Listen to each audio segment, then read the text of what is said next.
No Quem é Quem de hoje nós vamos conhecer uma das mulheres mais influentes do mundo e ela mora aqui em Santa Catarina há mais de 20 anos. É educadora, pesquisadora, palestrante e escritora e ainda uma das 100 lideranças pela paz no mundo. Eu falo de Dulce Magalhães.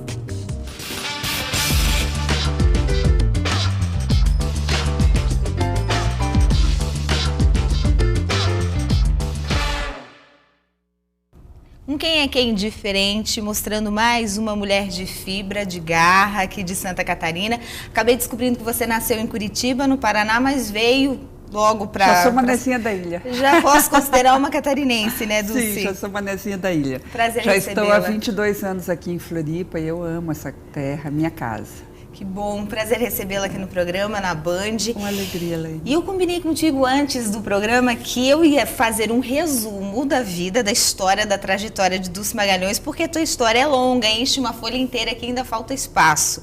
Você é uma estudiosa desde sempre, começou a estudar, não parou mais, você é PhD em várias áreas, já estudou na Itália, já estudou em Londres, em Nova York, e viaja no Brasil, o mundo inteiro, integra comitês internacionais pela paz, que a gente já vai falar disso, mas vamos começar do começo, né? Como é que Dulce Magalhães se descobriu uma pesquisadora, uma estudiosa e em que momento da sua vida você começou a difundir esse conhecimento, Dulce? Eu creio que, como todos os aspectos de vocação, não foi uma coisa que foi uma descoberta. Eu acho que o caminho é que me descobriu. Na medida em que eu ia me interessando pelos assuntos, na medida em que eu ia encontrando interesses, esses interesses se desdobravam, eu encontrava mais gente, mais mestres, mais livros, e cada vez eu queria me aprofundar mais naquilo que me interessava. O que eu percebo, e talvez isso seja uma dica para quem está buscando o seu caminho vocacional, é que quando a gente vai atrás daquilo que nos interessa, daquilo que nos arrepia, de fato, a gente encontra o veio mais precioso do tesouro da vida, né? Que é viver uma vida plena, plena, cheia daquilo que a gente gosta, né? Repleta daquilo que tem sentido e significado para nós. Eu creio que é isso que faz a diferença, a gente seguir o próprio coração, é isto. E no final das contas o coração sempre vai nos levar a um bom lugar. Tá certo. Vamos falar um pouquinho dos teus estudos. Você é PhD em filosofia. Isso. Estudou fora do Brasil. Por que você foi buscar esse conhecimento fora do Brasil, Dulce? Foi oportunidade? Foi vontade? Bem, primeiro, sim, eu tenho um PhD em filosofia, mas eu sempre gosto de dizer para as pessoas que mesmo assim eu sou legal. Não é uma filósofa chata. E por que eu fui buscar isso fora? Foram circunstâncias, né? Foram condições que me proporcionaram essa oportunidade. Quando eu fiz o meu mestrado em Londres, e aí foi uma busca mesmo, eu queria queria estudar fora naquele momento, e eu consegui fazer o mestrado em Londres, e em Londres a minha melhor amiga era da Universidade de Tóquio, uma japonesa, a Rumiko, e a Rumiko, ela me disse se eu estaria interessada em fazer um doutorado, que ela ia conseguir uma bolsa para mim. E foi assim que eu fui parar na Colômbia, nos Estados Unidos, através da bolsa que a Rumiko me proporcionou. Quer dizer, eu fiz a minha aplicação, meu cadastro, né, para a bolsa, e ofereci todas as condições para que isso se desse, mas sem dúvida foi através das mãos da Rumiko, assim, que me incentivou, porque naquele momento eu não estava pensando nisso. Mas é isso, a oportunidade está presente, você se dispõe a ela, por vezes você acha que não vai dar certo, mas mesmo assim você deve fazer, e fazer o seu melhor. E algumas coisas funcionam. E foi buscar.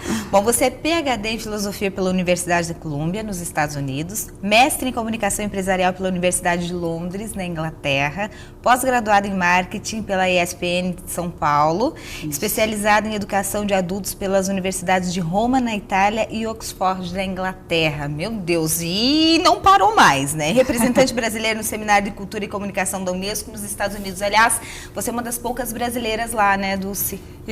Na verdade, dentro desse processo, agora que eu integro um grupo de trabalho coordenado pelo ex-presidente Bill Clinton, eu sou a única brasileira nesse grupo. Aliás, lamentavelmente, eu sou a única sul-americana nesse grupo.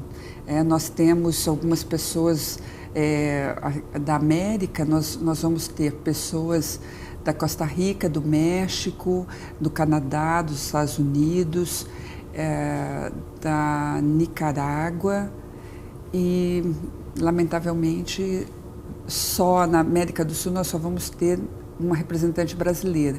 Eu acho uma pena, porque nós, da América do Sul, temos muito a falar e muito a buscar sobre os conceitos de paz. Então, o que eu tento fazer é formar um diálogo mais vasto possível para levar para este grupo as impressões da América Latina, de um modo geral, da América do Sul, de um modo particular, e do Brasil especialmente, né? Então, eu conecto muitas redes. Na verdade, eu sou voluntária da Universidade Internacional da Paz, a Unipaz, e a minha tarefa na Unipaz é ser tecelã da rede internacional, que é uma espécie de articuladora, que é justamente isso, né? É levantar necessidades e oportunidades presentes dentro dessa grande rede de paz no mundo e poder intercambiar essas questões, né? Levar as pessoas que precisam, aquelas que podem ofertar, levar aquelas que têm a ofertar, aquelas que precisam, e fazer estas pontes, tecer esta malha, tecer essa rede. Essa é a minha tarefa. Esse comitê liderado pelo ex-presidente americano Bill Clinton, qual é o objetivo dele? Nós temos um propósito de, até o final de 2013, desenvolver um plano global de cultura de paz para o mundo, um plano educacional. A desenvolver, então, um modelo de educação à distância e presencial que possa desenvolver nas pessoas uma mentalidade, uma cultura de paz. Isso já adotado como 3 níveis, como nós adotamos na Universidade da Paz, na Unipaz. O primeiro nível é ecologia individual, eu e a paz comigo mesmo. O segundo nível é ecologia social, eu e a paz com o outro. E o terceiro nível é ecologia ambiental planetária, eu em paz com o todo.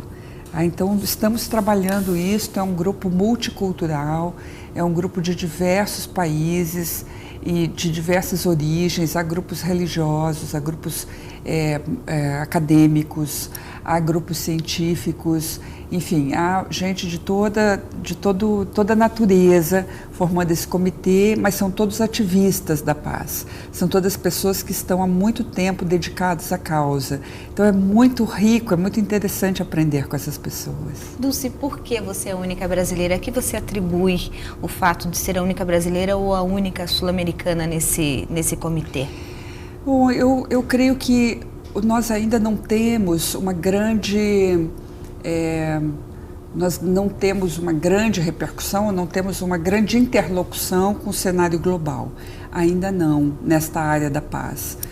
Eu, em função até da minha atividade como tecelã da Rede Unipaz, eu me desloco muito mais pelo mundo, eu falo com muito mais gente e eu também conecto muita gente em diferentes partes do mundo. É por isso que em 2009 eu fui escolhida uma das 100 lideranças da paz no mundo. Em 2010 fomos premiados em Genebra, por causa dessas conexões, né? Mas o que eu percebo, assim, até quando eu fui escolhida, eu pensei, gente, então nós estamos mal, porque se eu sou uma das 100 lideranças, uau, o que eu estou fazendo é tão pouco.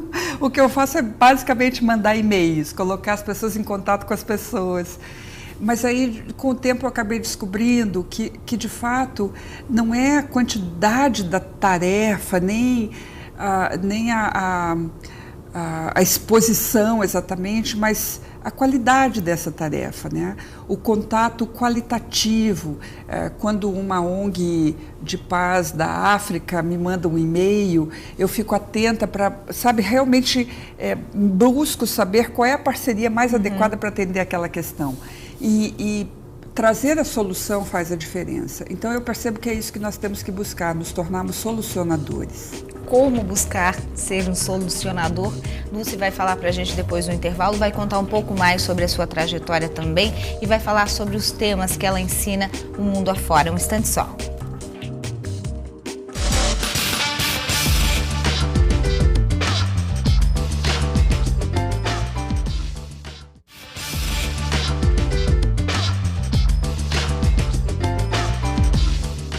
Quem é Quem de hoje nós estamos conhecendo um pouco da história e da trajetória de Dulce Magalhães, uma das mulheres mais influentes do mundo todo. Já explicou pra gente sobre essa participação no Comitê pela Paz nos Estados Unidos, um comitê que é liderado pelo ex-presidente Bill Clinton, falou um pouquinho do trabalho e você deixou a mensagem no último bloco, Dulce, falando sobre solucionador, ser um solucionador. Mas está difícil encontrar pessoas dispostas a solucionar. Hoje é muito mais fácil a gente encontrar pessoas na posição de vítima, na posição de deixa para lá, deixa quieto, tem quem faça, não vou fazer. Como é que a gente muda isso? Nós estamos falando de cultura. Nós crescemos dentro de um paradigma ou um modelo de mundo, uma lente para enxergar a realidade, que é da escassez, onde tudo é muito difícil, nada cai do céu, a gente tem que se esforçar muito. E a escassez nos traz dois comportamentos. A escassez traz o esforço como base, então eu tenho que me esforçar, senão nada de valor virá na minha vida. E a reclamação como meio, porque se eu não reclamar, como vão saber que eu estou me esforçando? Então eu preciso reclamar. E esses dois comportamentos, na verdade, eles são profunda e completamente contrários às metodologias e ao desenvolvimento de ações de sucesso e solução. Precisamos verdadeiramente mudar esse olhar sobre as coisas, porque a tarefa é a tarefa, o esforço é o revestimento emocional que eu coloco sobre a tarefa. É quando eu digo como aquilo é difícil, como é complicado, quando de fato a tarefa é a tarefa. Eu assumo as tarefas que eu me sinto capaz de fazer e se as realizo é porque sou capaz verdadeiramente de fazê-las. Assim, não há porquê o esforço nem a reclamação, mas nós aprendemos assim. E nós acabamos sempre entregando ao mundo aquilo que aprendemos. E é importante que a gente se dê conta da necessidade de aprendermos uma nova cultura. É por isso que eu trabalho muito ativamente com cultura de paz, porque na cultura de paz nós vamos sair desses padrões da escassez para padrões de abundância, que são campos de confiança, e são campos de mobilidade na vida que são muito mais tranquilos, muito mais felizes para nós. E é uma questão de escolha. E nós precisamos compreender uma coisa básica. Nós nos tornamos melhores naquilo que treinamos mais. E nós estamos há muito tempo treinando esse espaço reclamatório em nós, dizendo como as coisas são difíceis, até para puxar assunto com o estranho a gente reclama do tempo, do trânsito ou do que seja. A gente vai reclamar de alguma coisa, porque é um processo formado por hábitos. Nós somos frutos dos nossos hábitos. É tempo de escolher novos hábitos mais saudáveis, que façam diferença positiva na nossa forma de... Exatamente, novos pensamentos, porque de fato nós somos o que pensamos. E há coisas péssimas que nós estamos pensando. E assim, nós temos uma vida que está longe de ser ótima. Mas é que existe também uma zona de conforto instalada nessa base cultural, né? Existe a cultura, mas existe também a zona de conforto. Para que mudar se tá bom? Tô ganhando meu dinheiro, tô levando a vida. Para que ajudar a outra pessoa? Por que estudar mais? Hoje eu fiz uma faculdade, já tá bom. A pessoa vai para o trabalho de manhã cedo, reclama que tem que trabalhar 4, 8 horas por dia. Quando faz hora extra, reclama também. Quando não faz, reclama do mesmo jeito, vai para casa, continua reclamando. E essa zona de conforto, parece-me que as pessoas também já estão acostumados com isso, mas eu percebo na tua fala, percebo na fala de outros especialistas em relação a comportamento, a questão de mudança. Existem muitas pessoas querendo mudar, mas parece que esse muito ainda é muito pouco, Dulce. Teria que mudar a forma de educação dentro de casa, nas escolas, efetivamente, qual o tipo de movimento que teria que acontecer? Eu creio que são 3 coisas que são importantes para a gente compreender esse processo da mudança e fazê-lo, antes de mais nada, em nós mesmos. De fato, há essa expressão zona de conforto. Eu costumo chamar de zona de desconforto, porque, de fato, as pessoas não estão felizes, elas não estão satisfeitas, mas elas permanecemos em hábitos que não gostamos. Acostumaram a ser infelizes? Ou acreditamos que é impossível. ser diferente, que não é para nós, que a vida não pode ser diferente. São crenças, não são verdades. Se um único indivíduo no planeta pode viver outra coisa, o que eu estou vivendo é uma crença, não é uma verdade absoluta. E assim eu preciso aprender a viver de outra forma. Então, o primeiro aspecto é compreender que aquilo que eu estou vivendo não é a realidade. É apenas uma forma que eu tenho de viver a vida. Tem gente que diz assim: ah, mas é tão difícil viver em paz, é tão difícil estar na paz. Eu digo, não, difícil é viver a beligerância, é viver o conflito, é viver a guerra, é viver a estagnação. Viver em paz é facílimo. É a coisa melhor que tem. É que nós estamos tão habituados a viver na dificuldade que nós não nos damos conta da possibilidade de viver um estado mais pleno, próspero, saudável e feliz. Esse é o primeiro aspecto. O segundo aspecto tem a ver que quando eu me dou conta disso, que eu posso fazer escolhas, o segundo aspecto é me preparar para essas escolhas. Então, sim, eu preciso estudar, mas eu não estou falando apenas do estudo formal, da escola, da academia. Eu estou falando de estudar a mim mesma, especialmente, me conhecer, aprender. Conhecimento, de fato, é autoconhecimento. Quanto mais eu sei de mim, mais rica é a minha própria experiência, mais eu consigo sair daquilo que tentaram me impor e me tornar quem eu sou. Então, primeiro eu me dou conta, a segunda coisa eu aprendo e a terceira coisa eu pratico. Eu pratico todos os dias, nem que seja por 1 minuto, eu pratico um pensamento mais construtivo, eu pratico uma emoção mais poderosa, eu pratico uma visão mais otimista. Todos os dias eu preciso praticar aquilo que eu quero me tornar, porque a gente se torna melhor naquilo que treina mais. Toda certeza, e tem que começar a colocar em prática. Dulce Magalhães, aqui no Quem é Quem hoje na Band, a gente vai a um rápido intervalo e já volta, um instante só.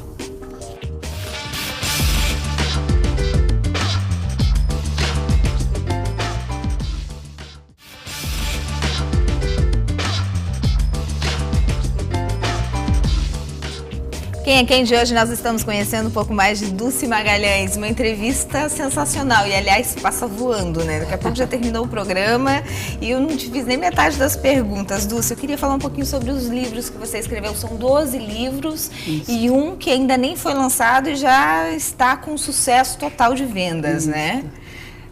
Eu tenho 12 livros ao longo da minha trajetória até agora. O meu livro mais vendido é um livro sobre o tempo, gestão do tempo, que é uma série Super Dicas da editora Saraiva, que é Super Dicas para administrar o tempo e aproveitar melhor a vida.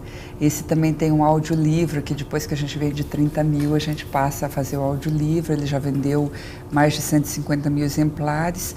E agora, no final, agora este ano, eu lancei o Foco Define a Sorte.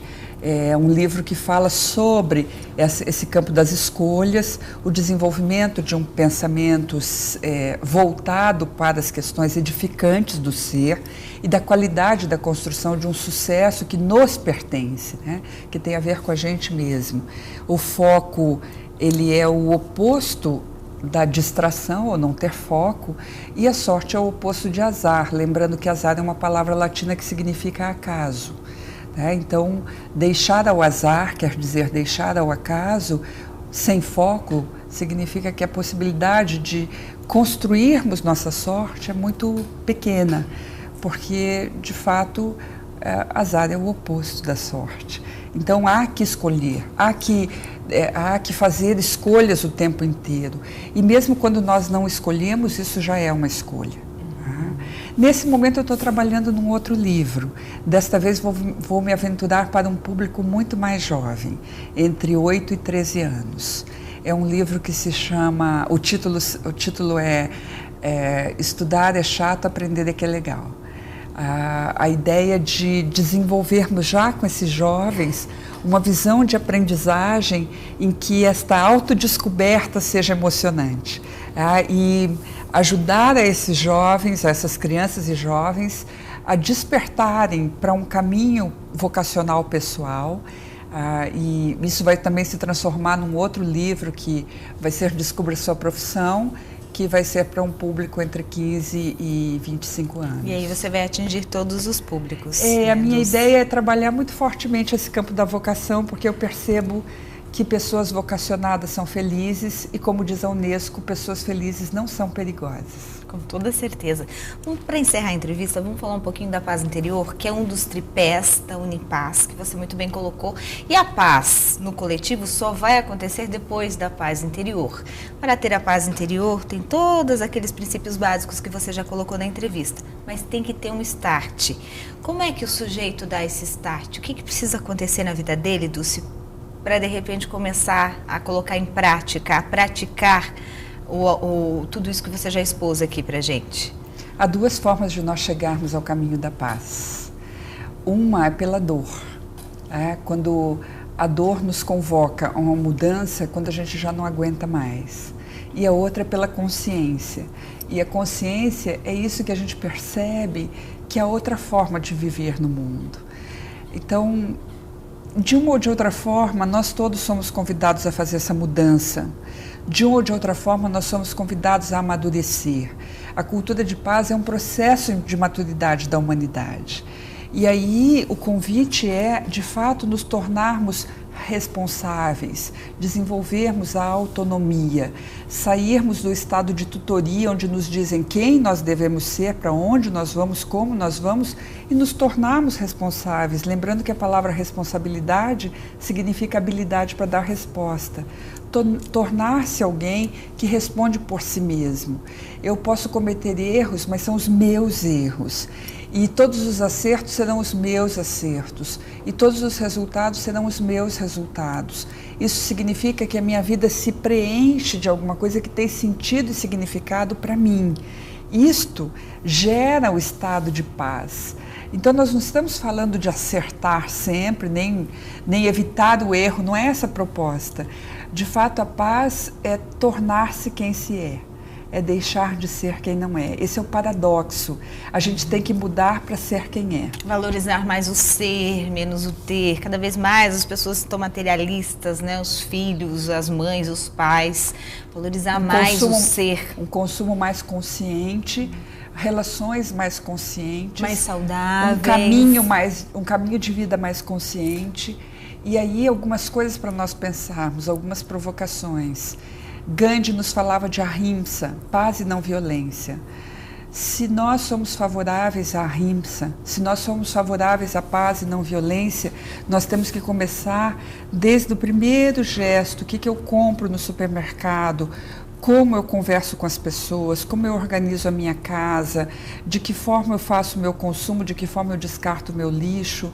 Tudo isso tem a ver com a forma como eu manifesto a minha paz no mundo. Tudo isso influencia, não só internamente, dentro da família, mas no mundo inteiro. E aí a entrevista acabou e eu disse que ia passar voando, né? E eu fico com aquele gosto de quero mais. Sempre com gosto de quero mais. Dulce Magalhães, obrigada pela entrevista, por ter vindo à nossa casa, a Band. Tem portas abertas aqui sempre. Quando o teu livro for lançado, por favor, venha nos trazer o livro e mostrar para os catarinenses o teu trabalho. Obrigada. Obrigada. Obrigada para você em casa que curtiu Quem é Quem em todo o estado de Santa Catarina. Nós voltamos no próximo final de semana. Até lá.